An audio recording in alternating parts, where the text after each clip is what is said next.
जी, इस टाइम मैं अडियाला जेल के बाहर मौजूद हूँ और शमसा कियानी साहिबा अभी अंदर से आई हैं बाहर। उनसे बात करते हैं। मैडम ये बताइएगा, 4 महीने इंतज़ार किया, बहनों ने मुलाकात नहीं करवाई गई, अचानक आज जो है उनको अंदर बुला लिया गया है और वकला की भी सारी टीम को बुला लिया गया है, क्या कहेंगी? बिस्मिल्लाहिर्रहमानिर्रहीम।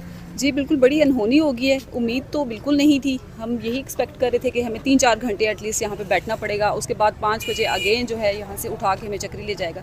लेकिन अच्छी बात है कि इनको एहसास हो गया है कि मुलाकात जो है वो ज़रूरी है। बाहर के हालात भी कुछ ऐसे थे कि इनमें वकला की टीम का अंदर जाना और जो फैमिली है, जो क्लैशेस बाहर बन रहे थे, उनका ख़त्म होना जो है वो ज़रूरी है।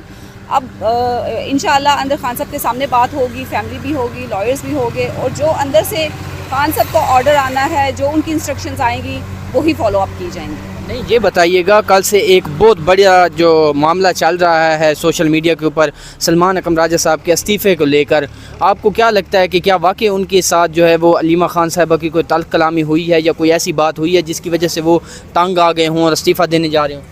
नहीं, बिल्कुल नहीं, ऐसी कोई तल्ख़ कलामी नहीं हुई है। डिस्कशंस तो पार्टी में चलती रहती है। आपको पता है कि अलीमा आपा जो हैं वो भी अंदर जाती हैं, खान साहब का पैगाम जो है वो एज़ इट इज़ वो बाहर लेके आती हैं। तो अभी रिसेंटली हुआ ये कि अली बुखारी साहब गए थे अंदर, उनकी लास्ट ट्यूसडे को उनकी मुलाकात हुई थी। तो उन्होंने जो पैगामात दिए कि ज़िमनी इलेक्शंस में जो है वो पार्टी को जो है वो शामिल होना चाहिए। खान साहब की ये इंस्ट्रक्शंस हैं। खान साहब की ये इंस्ट्रक्शंस थी या पार्टी को कहा गया कि वो पॉलिटिकल कमेटी पॉलिटिकल कमेटी जो है वो डिसाइड कर ले कि इन्होंने ज़िमनी इलेक्शंस में शामिल होना या नहीं होना?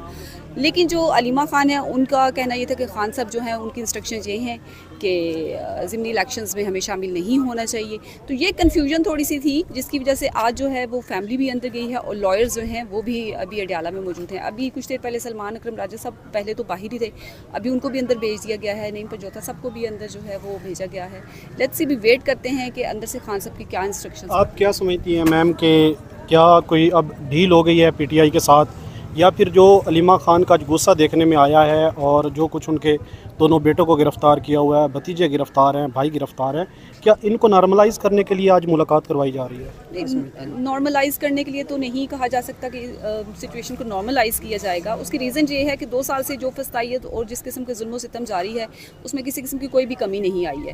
और फैमिली मेम्बर्स को उठाना, बच्चों को उठाना, उनके भांजों को, भतीजों को, सबको बिहाइंड द बार्स करना, ये बिल्कुल अगेंस्ट द लॉ है। और इनमें किसी किस्म की कोई जो है इनके पास जवाज़ नहीं बनता है कि ये 27 महीने के बाद जो है अलीमा खान साहिबा के बच्चों को उनको इंगेज करें FIR में, और ततीमा बयान का एक जो जवाज़ पैदा करें कि ततीमा बयान में जो है उनका जो है वो एडिशन की गई है।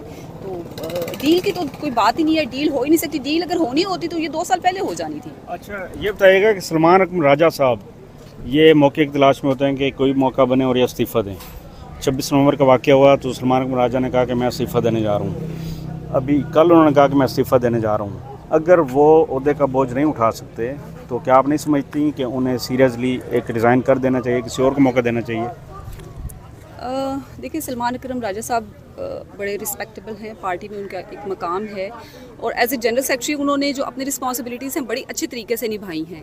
लेकिन सम टाइम उनको क्योंकि वकालत उनकी मुतासिर हुई है, कुछ और भी मामलात हो सकते हैं। जो अलीमा खान साहिबा के साथ उनकी कल डिस्कशंस हुई, उस पर हम कुछ नहीं कह सकते। वो सलमान साहब खुद आपको बताएंगे या अलीमा खान साहिबा बताएंगी कि उनके बीच में कोई ऐसी डिस्कशन हुई है कि इस्तीफ़े की बात को फॉलो अप करना चाहिए या नहीं करना चाहिए। इस पर सलमान साहब बेहतर जवाब दे सकेंगे। बहुत शुक्रिया। समझते हैं कि सलमान अकरम राजा को ओहदे पर बरकरार रहना चाहिए, क्योंकि एक पार्टी का ओहदा बड़ा जिम्मेदार एक होता है, इस पर ऐसे कमज़ोर लोगों को रहना चाहिए, रिज़ाइन कर देना चाहिए?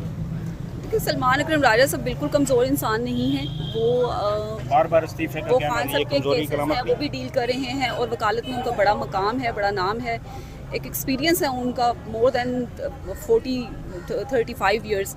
तो इसमें ये कहना कि वो बोझ नहीं उठा सकते, अगर वो बोझ ना उठा सकते तो वो एज ए जनरल सेक्रेटरी उनको खान साहब ने अपॉइंट ही नहीं करना था। और फर्स्ट इस्तीफ़ा जब गया उसके बाद खान साहब ने कहा कि आप इस्तीफ़ा आपका जो है वो मंजूर नहीं किया जाता। तो ये सबसे बड़ी जो है वो बड़ा सबूत है कि वो अपनी जिम्मेदारियाँ बड़े अच्छे तरीके से as a general secretary of Pakistan Tehreek Insaf को निभा सकते हैं। मैडम, कहा यह जाता है कि सलमान अकरम राजा साहब ने, क्योंकि इलेक्टोरल प्रोसेस के तहत वो इलेक्ट नहीं हुए, तो जो बात अंदर से बाहर आती है, क्या वाकई जब उसको मंसूब कर दिया जाता है इमरान खान साहब के साथ कि उनका ये कहना है, आप इसके अलावा ये भी कहा जाता है कि अंदर से जो बात है उसे फ़िल्टर करके जो है बाहर पेश किया जाता है। तो इमरान खान साहब मुतमईन हैं सलमान अकबर राजा साहब की कारकर्दगी से? जी जी बिल्कुल, खान साहब मुतमिन हैं और फ़िल्टर होकर चीज़ें नहीं आती हैं, क्योंकि उसमें लॉयर्स जो हैं 2 कभी जा रहे होते हैं, कभी 3 जा रहे होते हैं, तो फिल्टरेशन की कोई बात नहीं है। जो एज़ इट इज़ बात रियलिटी अंदर होती है खान साहब की, वही बाहर आती है। और खान साहब का अपना हैंडल जो है, ट्विटर हैंडल, वहाँ पे भी एग्जैक्ट वही चीज़ें आ रही होती हैं। तो इसमें दूसरी कोई राय नहीं है कि खान साहब की राय के ऊपर किसी और की राय को फोकियत दी जाएगी। बहुत शुक्रिया, बहुत शुक्रिया।